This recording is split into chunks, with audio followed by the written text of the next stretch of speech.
temos sofrido com a pandemia e com as consequências que ela tem trazido, inclusive a depressão e a ansiedade em muitas crianças.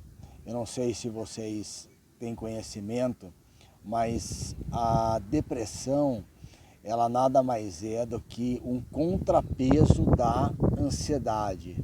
Então, quando a pessoa fica ansiosa, o organismo gera uma depressão para que essa pessoa ansiosa não tenha um infarto, um AVC, uma pneumonia.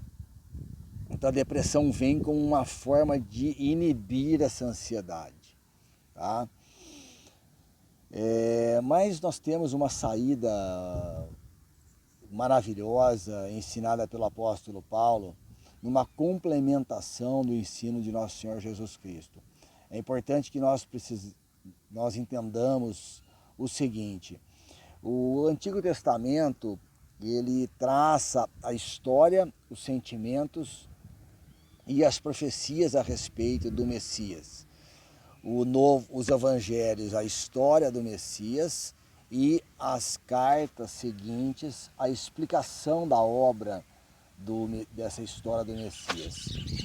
Então, dentro dessa proposta, nós vamos falar sobre retomando a confiança e dentro dessa grande proposta, tempo de recomeçar. Então nós vamos lá no capítulo 4 do livro de Filipenses, capítulo 4, versos 6 e 7. Vejamos o que o apóstolo Paulo nos ensina.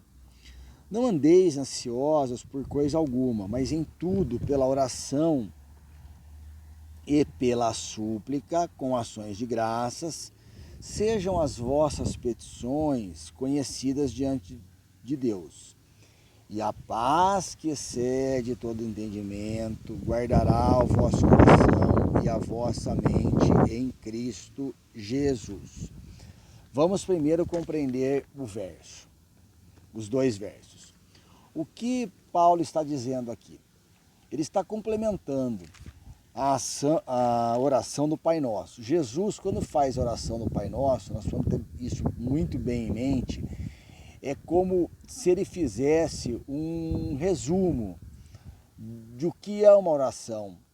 Então, nós devemos orar ao Pai Nosso, mas acrescentando coisas a ele, não se retendo a repetir aquelas palavras, mas acrescentando o Pai Nosso. Eu, por exemplo, pessoalmente, entendo que dai-nos o pão nosso de cada dia não é o alimento físico, mas é o alimento espiritual, que é Jesus Cristo, porque quando nós temos Jesus Cristo, ele próprio providencia o alimento e a vestimenta para nós, como ele mesmo prometeu.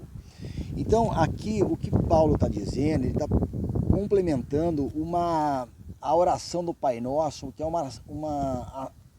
uma oração de adoração. Pai nosso que estais no céu, santificado seja o vosso nome. Venha a nós o vosso reino. Pai nosso que estais no céu, santificado seja o vosso nome. Dai-nos hoje o pão nosso. Então, tudo começa com esses dois versos, uma ação de adoração. Pai nosso que estais no céu. E o que é que o apóstolo Paulo vai fazer aqui? Ele vai usar palavras específicas. As palavras não são à toa, irmãos, por favor.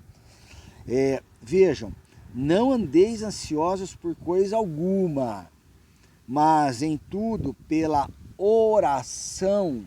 O que é oração? Oração é a consciência da presença de Deus, que é o começo do Pai Nosso. Pai Nosso que estais no céu.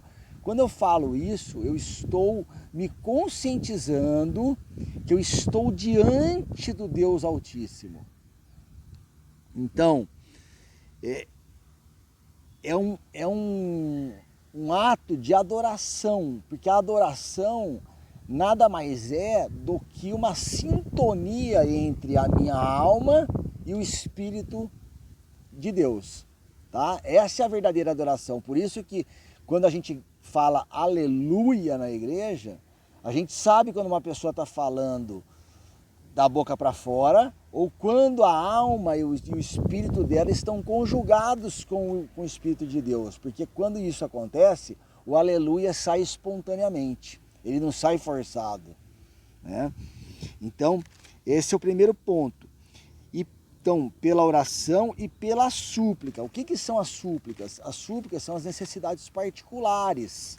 São aquelas necessidades específicas que nós temos, dependendo do momento que nós estamos vivendo. Então, uma ansiedade, um parente que está doente, a gente que está doente, uma dor que a gente está sentindo. Então, a gente vai levar, depois de adorar a Deus, a gente vai levar essa súplica a Ele, tá? Sejam as vossas petições conhecidas. Aqui nós vamos especificar mais ainda. O que é petição? Petição num processo judicial. A petição, ela é um instrumento para dar ao juiz o conhecimento de um fato e fazer um pedido. Então aqui nós estamos fazendo a mesma coisa. Nós vamos usar petição, Paulo usa a expressão no termo judicial mesmo, que é um pedido feito a Deus, pela exposição de um fato que está acontecendo conosco. Então sejam essas petições conhecidas diante de quem? Não diante do juiz humano aqui, mas diante de Deus, o Deus que você está lá antes, lá na oração, já entronizado com Ele. Tá? E a paz de Deus, que excede todo entendimento, guardará o vosso coração e a vossa mente em Cristo Jesus. Por que a paz que excede todo entendimento? Porque a paz, ela é uma sensação que nós não conseguimos compreender. Então, porque se a gente tentar entender a paz, então você fez o que o apóstolo Paulo falou no verso 6. Você adorou Deus, orou, depois você fez suas súplicas particulares, deu ações de graças, que é importantíssimo, eu não falei, estou falando agora, ações de graças, agradecer a Deus porque pela oportunidade que você tem de orar, de estar na presença dele, não é agradecer pelo que você recebeu, é agradecer por tê-lo como pai. Então, depois que você fez tudo isso, apresentou suas súplicas, suas petições, você sentirá uma paz. Mas se você tentar entender essa paz, o que acontece? Essa paz some, ela desaparece. Porque a paz, ela não é para ser compreendida, ela é para ser sentida. É um estado de alma. Por isso que Saul, em determinado momento da vida, pedia para Davi tocar louvores para ele, porque ele estava tão atormentado que os louvores de Davi acalmavam a alma de Saul. Tá bom, irmãos? Eu espero que esses devocionais tenham sido úteis, proveitosos para todos vocês. Eu tento fazer o máximo para ficar dentro dos 5 minutos, mas para fazer uma exposição com uma explicação boa mesmo, pelo menos para mim, Guilherme, é difícil ficar dentro dos 5 minutos, tá? Então, eu peço perdão aí se eu ultrapassei muito, mas ouçam e reouçam e aprendam, estudem, se dediquem ao Evangelho. É a única esperança que nós temos. Jesus está à porta e o mundo está chegando próximo do fim.